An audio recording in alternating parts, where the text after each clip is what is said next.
dalam masyarakat itu kan ada yang namanya psikolog dan psikiater itu kan ya Bu. Terus perbedaan antara BK, psikolog dan psikiater tersendiri itu apa ya Bu? Biar nanti tuh para teman-teman generasi milenial tuh tahu gitu perbedaannya yang selama ini mereka pikirkan mungkin salah atau kurang tepat gitu bisa diperbaiki dari sekarang gitu. Mungkin apa Bu Oke. perbedaannya? Ini pembahasan yang menarik ini. Kalau dari Mbak Nida sendiri, kira-kira kenalnya psikolog itu siapa sih? Kalau konselor kan istilahnya sudah banyak mendengar gitu ya. Bener-bener. Iya. Kalau setahu saya tuh psikolog kayak di TV-TV gitu, di rumah sakit jiwa gitu ya Bu. Oke. Iya, jadi kalau konselor, teman-teman itu mungkin sudah familiar mendengar istilah konselor gitu ya, apalagi teman-teman yang sudah mempelajari, yang sudah berkecimpung di dunia ilmu bimbingan dan konseling. Nah, kalau psikolog ini, kalau tadi guru BK atau konselor itu lulusan dari ilmu bimbingan dan konseling. Nah, kalau psikolog ini juga dari S1-nya psikologi. S1-nya psikologi, kemudian dia mengambil profesi S2 profesi di psikolog. Jadi psikologi sendiri ilmunya itu ada penjurusannya masing-masing juga. Jadi ketika dia mengambil S2 profesi, itu dia nanti bisa masuknya ke klinis yang menjurus ke menangani permasalahan yang berkaitan dengan kejiwaan atau pendidikan, psikolog pendidikan itu yang berkecimpung di dunia pendidikan atau yang industri. Jadi yang nanti bisa bekerja sebagai HRD di suatu perusahaan. Nah, gitu. Jadi kalau guru BK itu gelarnya dari gelarnya aja sudah beda, sarjana pendidikan. Kalau sudah menempuh pendidikan profesi konselor, jadi ditambah sarjana pendidikan kons gitu ya.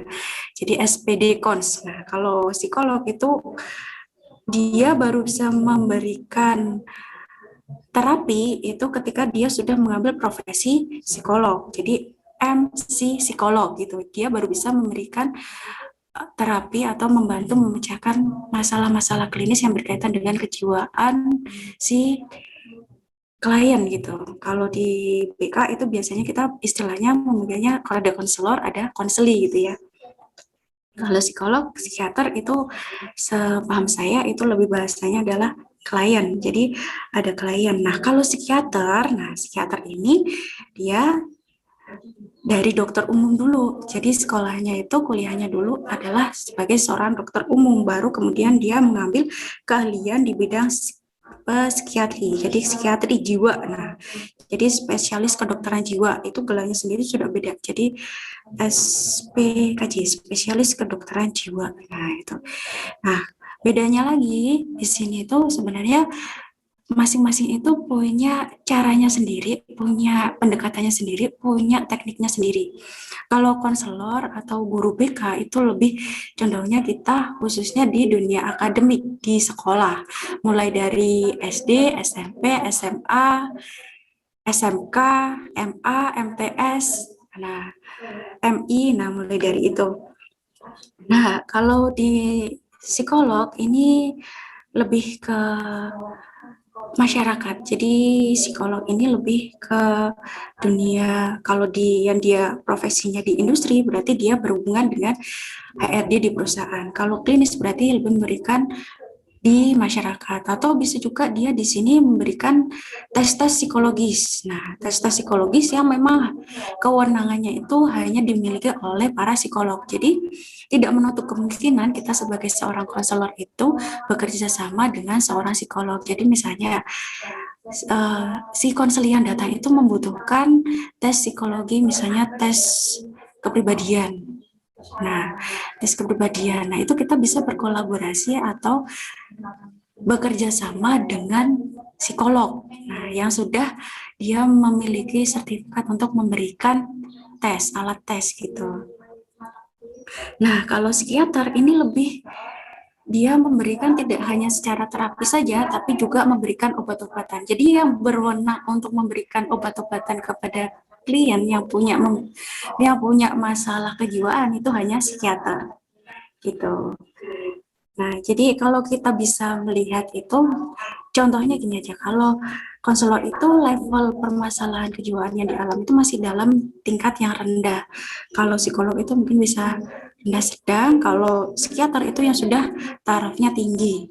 Jadi misalnya contohnya seperti ini, kalau ada konselor yang misalnya dia karena banyak masalah jadi stres, nah itu ya terus dia masih bisa diajak berpikir nih, dia masih bisa beraktivitas secara normal, masih bisa diajak berbicara, masih bisa diajak untuk berpikir. Nah, itu bisa kita atasi, kita bantu atasi. Tapi ketika dia sudah mengalami masalah kejiwaan, misalnya sudah masuk ke depresi sedang, nah itu biasanya langsung kita referral ke atau alih tangankan ke psikolog. Nah, kalau sudah mulai depresi tinggi, yang tingkat tinggi sampai dia misalnya sudah tidak punya harapan untuk hidup, terus sudah mencoba untuk mengakhiri hidupnya, nah itu sudah akhirnya dia membutuhkan bantuan dari obat-obatan supaya dia bisa tenang, itu sudah masuk ranahnya ke psikiater, itu sudah bukan kewenangan kita lagi, jadi itu sudah masuknya kewenangan psikiater. Nah seperti itu, jadi ada kewenangannya masing-masing gitu. Sampai Oke, di benar sini. paham. Iya. Berarti itu ada tarafnya, jenjangnya masing-masing ya kan ya Bu? Dari masalah terendah, yang sedang ke sampai yang tinggi. Iya, jadi kalau konselor itu lebih kita membahasakannya kita membantu individu yang normal tapi punya masalah. Jadi masih bisa Masalah, kita oke. kita ajak untuk ya berpikir, Berpikir, betul. nah, untuk berdiskusi itu masih bisa gitu.